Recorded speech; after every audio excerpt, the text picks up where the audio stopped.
Khamenei হত্যার প্রতিশোধের তালিকায় ট্রাম্প সহ ১৩ নেতা। হরমুজ প্রণালী কয়েক ডজন পারমাণবিক বোমার চেয়েও বেশি গুরুত্বপূর্ণ। বোমা মেরে হরমুজ খুলে দেওয়ার অনুরোধ যুক্তরাষ্ট্রের। ওমান, কাতার সহ উপসাগরীয় দেশগুলোতে একযোগে ইরানের হামলা। মোসাদের সঙ্গে গোপন আতাত, আইআরজিসির জালে বন্দী আহমেদিনেজাদ। এতক্ষণ শুনছিলেন সংবাদ শিরোনাম, এখন বিস্তারিত। ইরানের সাবেক সর্বোচ্চ নেতা আয়াতুল্লাহ আলী খামেনি হত্যার ঘটনার পর প্রতিশোধের আলোচনা নতুন মাত্রা পেয়েছে। দেশটির রক্ষণশীল দৈনিক হামশাহরি একটি ইনফোগ্রাফিক প্রকাশ করেছে, যেখানে যুক্তরাষ্ট্র, ইসরায়েল এবং ইউরোপের কয়েকজন শীর্ষ নেতার ছবি প্রকাশ করা হয়েছে। তবে তালিকাটি ইরান সরকারের আনুষ্ঠানিক অবস্থান কিনা তা নিশ্চিত করা যায়নি। এএফপির বরাতে জানা যায়, মধ্যপ্রাচ্যে যুদ্ধ শুরুর প্রথম দিনে যুক্তরাষ্ট্র ও ইসরায়েলের যৌথ হামলায় আলী খামেনি নিহত হওয়ার পর তার ছেলে এবং বর্তমান সর্বোচ্চ নেতা মোস্তফা খামেনি প্রতিশোধ নেওয়ার অঙ্গীকার করেন। শনিবার প্রকাশিত এক বার্তায় মোস্তফা খামেনি বলেন, শহীদদের রক্তের বিচার করা হবে এবং এই প্রতিশোধ জাতির দাবি। তবে তিনি কোনো ব্যক্তির নাম উল্লেখ করেননি। এর কিছু সময় পর তেহরান সিটি কর্তৃপক্ষের প্রকাশিত হামশাহরি পত্রিকার অনলাইন সংস্করণে একটি ইনফোগ্রাফিক প্রকাশ করা হয়। সেখানে মোস্তফা খামেনির বক্তব্যের পাশাপাশি ১৩ জন বিদেশি নেতার ছবি যুক্ত করা হয়। প্রকাশিত তালিকায় যুক্তরাষ্ট্রের প্রেসিডেন্ট ডোনাল্ড ট্রাম্প, ইসরায়েলের প্রধানমন্ত্রী বেনিয়ামিন নেতানিয়াহু, যুক্তরাজ্যের প্রধানমন্ত্রী কিয়ের স্টারমার, ফ্রান্সের প্রেসিডেন্ট ইমানুয়েল ম্যাক্রো, ইতালির প্রধানমন্ত্রী জর্জিয়া মেলোনি, জার্মানির চ্যান্সেলর ফ্রেডরিস মেরুটস, মার্কিন পররাষ্ট্রমন্ত্রী মার্কো রুবিও এবং প্রতিরক্ষামন্ত্রী পিট হেগসেথ সহ আরও কয়েকজনের ছবি রয়েছে।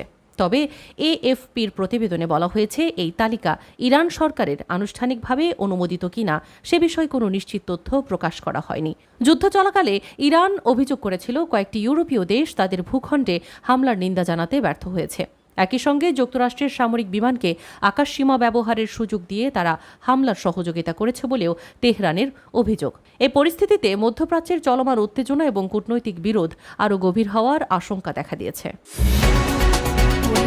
এরপর জানবেন, যুক্তরাষ্ট্রের সঙ্গে চলমান উত্তেজনার মধ্যেই হরমুজ প্রণালীকে ইরানের সবচেয়ে গুরুত্বপূর্ণ কৌশলগত সম্পদ হিসেবে উল্লেখ করেছেন দেশটির ইসলামিক রেভলিউশনারি গার্ড কোরের সাবেক কমান্ডার এবং সর্বোচ্চ নেতার উপদেষ্টা মোহসেন রেজাই। তিনি বলেছেন, এই নৌপথ কয়েক ডজন পারমাণবিক বোমার চেয়েও বেশি গুরুত্বপূর্ণ এবং যে কোনো মূল্যে এর নিরাপত্তা নিশ্চিত করবে তেহরান।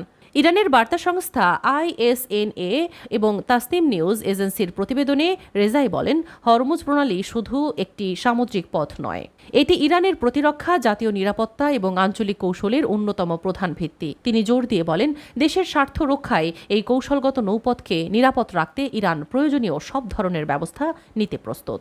রেজাইয়ের ভাষায়, হরমুজ প্রণালী আমাদের প্রতিরক্ষা কৌশলের এমন একটি অংশ যার গুরুত্ব কয়েক ডজন পারমাণবিক বোমার চেয়েও বেশি। ইরান এই গুরুত্বপূর্ণ নৌপথ রক্ষায় কখনোই পিছিয়ে যাবে না। তার এই মন্তব্য এমন এক সময় এলো যখন হরমুজ প্রণালীকে কেন্দ্র করে যুক্তরাষ্ট্র ও ইরানের মধ্যে নতুন করে উত্তেজনা ছড়িয়ে পড়েছে। সম্প্রতি ওয়াশিংটন অভিযোগ তোলে, ইরান আন্তর্জাতিক বাণিজ্যিক জাহাজ চলাচলে বাধা সৃষ্টি করছে। এই অভিযোগের পর যুক্তরাষ্ট্র ইরানের উপকূলীয় কয়েকটি সামরিক এবং কৌশলগত স্থাপনায় হামলা চালায়। এর পাল্টা জবাবে ইরান মধ্যপ্রাচ্যের বিভিন্ন দেশে অবস্থিত মার্কিন সামরিক ঘাঁটি লক্ষ্য করে ক্ষেপণাস্ত্র ও ড্রোন হামলা চালানোর দাবি করে। এতে যুদ্ধবিরতির পর দুই দেশের মধ্যে সংঘাত আরও তীব্র হয়ে ওঠে এবং পুরো অঞ্চলে নতুন করে নিরাপত্তা উদ্বেগ তৈরি হয়। এরপর জানবেন, মধ্যপ্রাচ্যে আবারও উত্তেজনা তীব্র আকার ধারণ করেছে। বিশ্বের অন্যতম গুরুত্বপূর্ণ নৌপথ হরমুজ প্রণালীকে কেন্দ্র করে এবার সরাসরি মুখোমুখি অবস্থানে দাঁড়িয়েছে যুক্তরাষ্ট্র ও ইরান। প্রণালীটির বর্তমান অবস্থা নিয়ে দুই দেশ সম্পূর্ণ বিপরীত দাবি করেছে।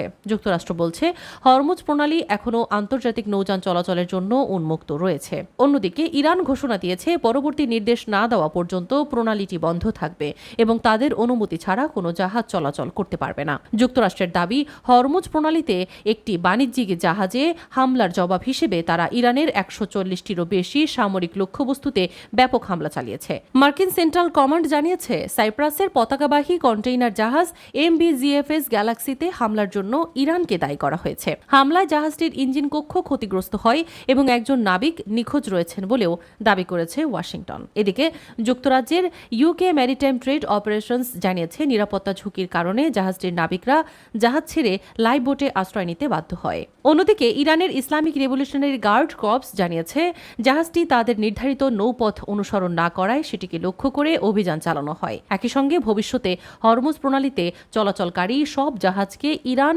নির্ধারিত রুট ব্যবহার করার নির্দেশও দিয়েছে তারা। এদিকে ইরানের রাষ্ট্রীয় বার্তা সংস্থা IRNA জানিয়েছে কৌশলগতভাবে গুরুত্বপূর্ণ কেশম দ্বীপ লক্ষ্য করে ক্ষেপণাস্ত্র হামলা চালানো হয়েছে। দ্বীপটিতে IRGCর গুরুত্বপূর্ণ সামরিক স্থাপনা রয়েছে বলে জানা গেছে। এর পাশাপাশি IRGC দাবি করেছে তারা মধ্যপ্রাচ্যে যুক্তরাষ্ট্রের বিভিন্ন সামরিক ঘাঁটি এবং তাদের মিত্র দেশগুলোর লক্ষ্যেও পাল্টা হামলা চালিয়েছে। অন্যদিকে রোববার নতুন দফায় ইরানে সামরিক অভিযান শুরুর ঘোষণা দেয় মার্কিন সেন্টকম। তাদের দাবি এই অভিযানের মূল উদ্দেশ্য হরমুজ প্রণালীতে বাণিজ্যিক জাহাজে হামলা চালানোর ক্ষেত্রে ইরানের সক্ষমতা দুর্বল করে দেওয়া এবং আন্তর্জাতিক নৌপথের নিরাপত্তা নিশ্চিত করা। উল্লেখ্য গত মাসে যুক্তরাষ্ট্র ও ইরানের মধ্যে স্বাক্ষরিত অন্তর্বর্তী যুদ্ধবিরতি চুক্তির অন্যতম লক্ষ্য ছিল হরমুজ প্রণালীতে স্বাভাবিক জাহাজ চলাচল নিশ্চিত করা এবং স্থায়ী শান্তি আলোচনার পথ তৈরি করা। তবে সাম্প্রতিক পাল্টা হামলার পর মার্কিন প্রেসিডেন্ট ডোনাল্ড ট্রাম্প ঘোষণা দিয়েছেন এই যুদ্ধবিরতি কার্যত শেষ হয়ে গেছে। অন্যদিকে ইরানের পররাষ্ট্রমন্ত্রী আব্বাস আরাগচি অভিযোগ করেছেন যুদ্ধবিরতি চুক্তি প্রথমে লঙ্ঘন করেছে যুক্তরাষ্ট্র। তবে উত্তেজনা বাড়লেও কূটনৈতিক প্রচেষ্টা পুরোপুরি থেমে যায়নি। ট্রাম্প জানিয়েছেন আলোচনার দরজা এখনও খোলা রয়েছে এবং বিভিন্ন মধ্যস্থতাকারী আবারও দুই পক্ষকে আলোচনার টেবিলে ফেরানোর চেষ্টা চালিয়ে যাচ্ছেন।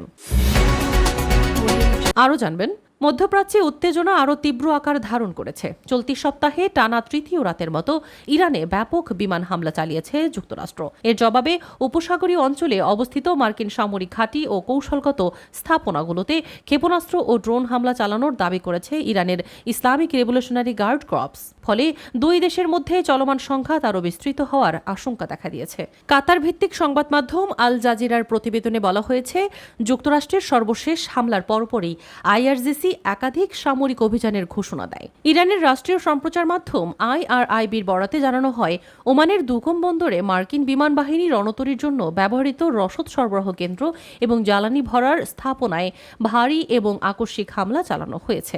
IRGCর দাবি হামলায় গুরুত্বপূর্ণ সামরিক স্থাপনাগুলো ধ্বংস হয়েছে এবং এটি যুক্তরাষ্ট্রের সাম্প্রতিক হামলার জবাবে তাদের পাল্টা অভিযানের তৃতীয় ধাপ। এদিকে কাতারের আল উদেইব বিমান ঘাঁটিতেও ব্যালিস্টিক ক্ষেপণাস্ত্র হামলা চালানোর দাবি করেছে IRGC। তাদের ভাষ্য অনুযায়ী হামলায় ঘাঁটির কমান্ড এবং নিয়ন্ত্রণ কেন্দ্র, যুদ্ধ বিমান রক্ষণাবেক্ষণ ইউনিট এবং অন্যান্য সামরিক অবকাঠামো ক্ষতিগ্রস্ত হয়েছে। তবে কাতারের প্রতিরক্ষা মন্ত্রণালয় জানিয়েছে দেশটির আকাশসীমা লক্ষ্য করে ছোড়া একটি ক্ষেপণাস্ত্র সফলভাবে প্রতিহত করা হয়েছে এবং পরিস্থিতি নিয়ন্ত্রণে রয়েছে। শুধু কাতারই নয়, কুয়েত এবং বাহরাইনেও মার্কিন সামরিক স্থাপনা লক্ষ্য করে ধারাবাহিক ড্রোন হামলা চালানোর দাবি করেছে ইরান। IRGCর ভাষ্য অনুযায়ী কুয়েতে মার্কিন প্যাট্রিয়ট আকাশ প্রতিরক্ষা ব্যবস্থা, একটি গোলাবারুদের গুদাম এবং একটি রাডার স্থাপনাকে বিস্ফোরকবাহী ড্রোন দিয়ে লক্ষ্যবস্তু করা হয়েছে। একইভাবে বাহরাইনে মার্কিন বাহিনীর যোগাযোগ ব্যবস্থা এবং রাডার স্থাপনাতেও হামলা চালানোর দাবি করা হয়েছে। সর্বশেষ জানবেন, ইরানের সাবেক প্রেসিডেন্ট মাহমুদ আহমেদিনেজাদকে ইসরায়েলি গোয়েন্দা সংস্থা মোসাদের সঙ্গে কথিত যোগাযোগ এবং রাষ্ট্রবিরোধী ষড়যন্ত্রের অভিযোগে গৃহবন্দী করা হয়েছে বলে একটি প্রতিবেদনে দাবি করা হয়েছে। প্রতিবেদনে বলা হয় ইসলামিক রেভলিউশনারি গার্ড কর্পসের গোয়েন্দা শাখা তাকে নিজেদের হেফাজতে নিয়ে এই ব্যবস্থা কার্যকর করেছে। প্রতিবেদনে আরও দাবি করা হয়েছে দীর্ঘদিন ধরে ইসরায়েল আহমেদিনেজাদকে একটি গুরুত্বপূর্ণ রাজনৈতিক সম্পদ হিসেবে ব্যবহার করার চেষ্টা চালিয়ে আসছিল। এর অংশ হিসেবে আন্তর্জাতিক বিভিন্ন অনুষ্ঠানের আড়ালে তার সঙ্গে গোপন যোগাযোগ স্থাপনের প্রচেষ্টা চালানো হয় বলেও প্রতিবেদনে উল্লেখ করা হয়েছে। এতে বলা হয় 2024 সালে হাঙ্গেরিতে আয়োজিত একটি আন্তর্জাতিক সম্মেলনের সুযোগে কথিতভাবে গোপন বৈঠকের আয়োজন করা হয়েছিল। পরবর্তী সময় তার ঘনিষ্ঠ কয়েকজন সহযোগীর সঙ্গে যোগাযোগ এবং আর্থিক লেনদেনের অভিযোগও প্রতিবেদনে তুলে ধরা হয়েছে। তবে এসব অভিযোগের পক্ষে স্বাধীনভাবে যাচাই করা তথ্য প্রকাশ করা হয়নি। প্রতিবেদন অনুযায়ী সম্প্রতি ইরানের নিরাপত্তা সংস্থাগুলো বিষয়টি তদন্ত শুরু করে এবং পরে আহমেদিনেজাদকে গৃহবন্দী করা হয়। একই সঙ্গে তার বিরুদ্ধে বিদেশি বিদেশি শক্তির সহযোগিতায় রাজনৈতিক পরিবর্তনের পরিকল্পনায় যুক্ত থাকার অভিযোগও আনা হয়েছে। অন্যদিকে আহমেদিনেজাদের ঘনিষ্ঠ একজন সাবেক সহযোগীর বরাত দিয়ে প্রতিবেদনে বলা হয়েছে, সাবেক প্রেসিডেন্ট ক্ষমতায় ফেরার লক্ষ্যেই বিদেশি সমর্থন পাওয়ার চেষ্টা করেছিল বলে অভিযোগ রয়েছে। তবে এই বিষয়ে আহমেদিনেজাদ, তার প্রতিনিধিরা কিংবা সংশ্লিষ্ট কর্তৃপক্ষের পক্ষ থেকে আনুষ্ঠানিক কোনো বক্তব্য পাওয়া যায়নি। উল্লেখ্য, এসব তথ্য বিভিন্ন প্রতিবেদনে দাবি হিসেবে প্রকাশিত হলেও অভিযোগগুলোর স্বাধীন এবং আনুষ্ঠানিক সত্যতা এখনও নিশ্চিত হয়নি।